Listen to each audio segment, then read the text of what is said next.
ya Raila Molo Odinga gukwana sama miranio Okorigia Obonyakerogo bwa African Union Commission ime Addis Ababa Ethiopia diganya kwa gukwanira hanene mono cha agenda cha echo kunya kabachika kweneke buna chinse cha Africa hanene mono nkocha chiramo bunenchereje moyo gukine uchumi koreta omorembe boigo hanene mono asensemeli yobonchoria boigo asensemeli yogutingia oborindi no na boniganya kwa gukwanira hanene mono nganinki ke Koegerera nyar kwa kurwanira ekirugikyo kya African Union Commission nagoteba buna nari no kwegena na bwenete kunyar kwa kwa bwali bakadia bene bunencheremo yokora anene mono chinse cha Africa aniga chiri chinga kibagendete kunyar kwa baba kuyaligane asugo cha kurwanira ikiruge kipene umwaka bwechiri bubere 2025 guso mwaka gocha umutiyenyu mutangani.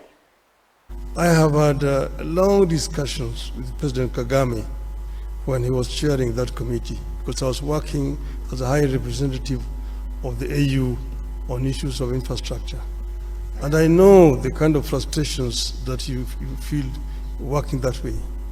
I know that 93% of the resolutions that are passed by the heads of state of the assembly are never implemented. Now, there's some of them are resolutions which were probably not necessary. Some of them are not implementable, but majority of them are just not implemented.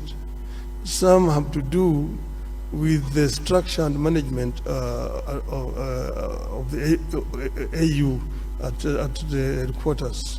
I'm not trying to pass any judgment here because I know that Mr. Paki has worked very hard to try to make the organization move forward.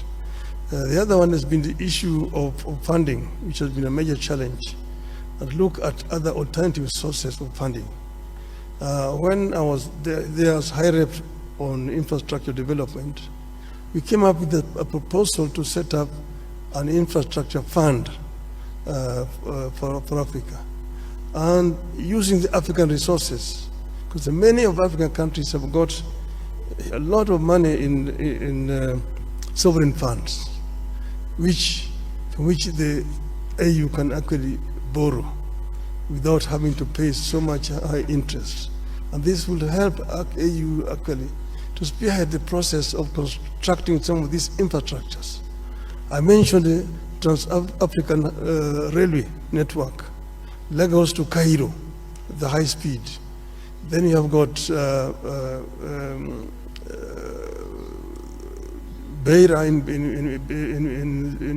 in Mozambique to Lobito in Angola and Walvis Bay in Namibia.